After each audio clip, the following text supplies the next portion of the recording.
and again, not to take away from Lemma, but an interesting subplot, if you will, with him winning is what was on his feet. Mm-hmm. We think they're the, okay, we're going to get this right this time. Adidas Adios Pro Evo 1. Like, I talked about this in videos. The Adidas Adios Pro Evo 2. They called it the ones without having the twos out. When you call something the ones, you're expecting the twos to go out. And also, we were at the Adidas Expo, and we had a product manager. We had a gentleman from Adidas talk to us. Yeah, he was involved in the development of the shoe in some way. And he didn't. We'll keep him unnamed. He didn't really want to go on the record and talk about it, but we kind of nerded out over the shoe, which is kind of become this notorious shoe in the super shoe space because first of all, it's $500, so it's the most expensive super shoe out there.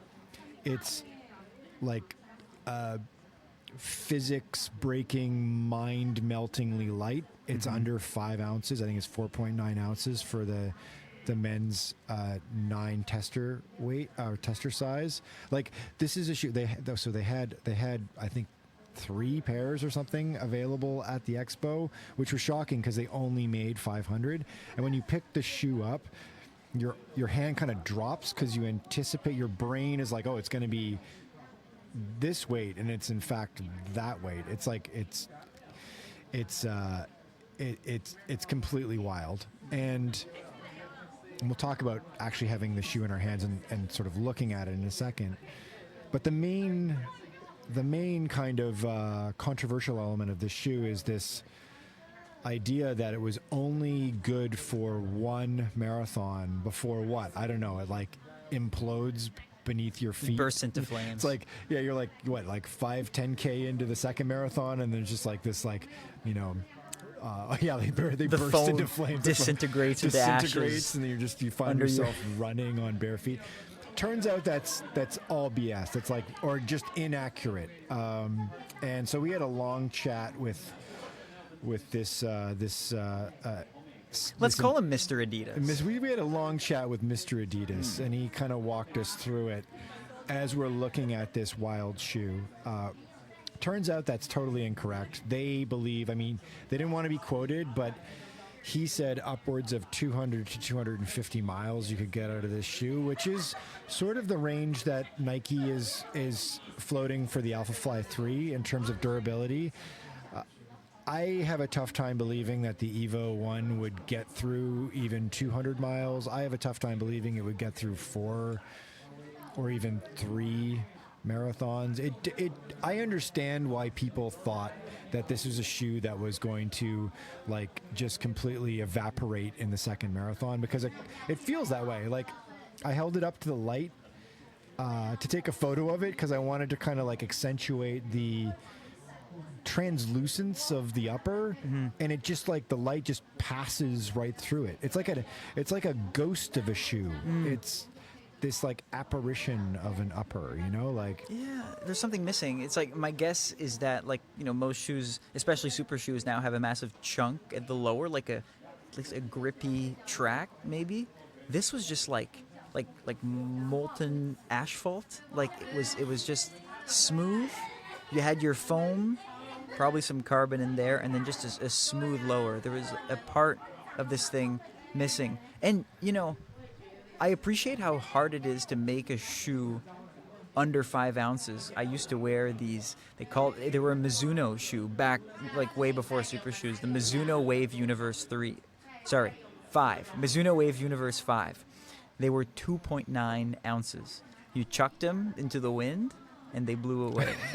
They wouldn't fall at the same place where you chucked them. But the issue was there was absolutely no support. There was nothing to them. They were made like slippers. So no weight around your ankles.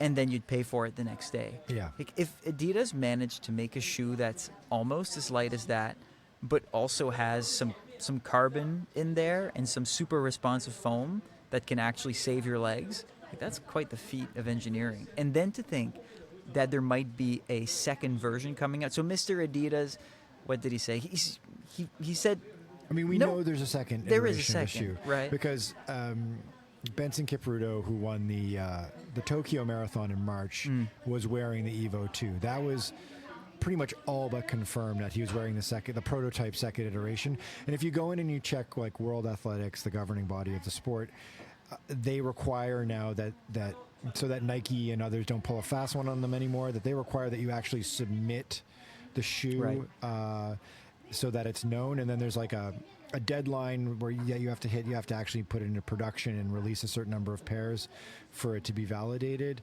And the Evo 2 was on the list that you dug around the World Athletics site, you could find this like PDF that has the shoes that have been submitted for approval, and the Evo 2 was on there. Literally, it was entered the day before the Tokyo Marathon. Pretty sure that that's what Lemma was wearing. So that creates this like interesting scenario in the never-ending shoe wars, right? That this Adidas shoe has now won the 2 majors this year. London's in 6 days. Be interesting to see who's wearing what in London, and it'd be also very interesting to see if Nike responds with a lighter, riskier, more responsive, paper-thin super shoe at some point this year, maybe perhaps for the Olympics. Because you know what I did not see a heck of a lot of in the top 10 on either the men or the women's side is that loud, like lightning yellow Volt Alpha Fly 3 that, you know, I think Nike, when they had the April release for that shoe, they thought that was going to be on the podium, and it really hasn't been. Yeah.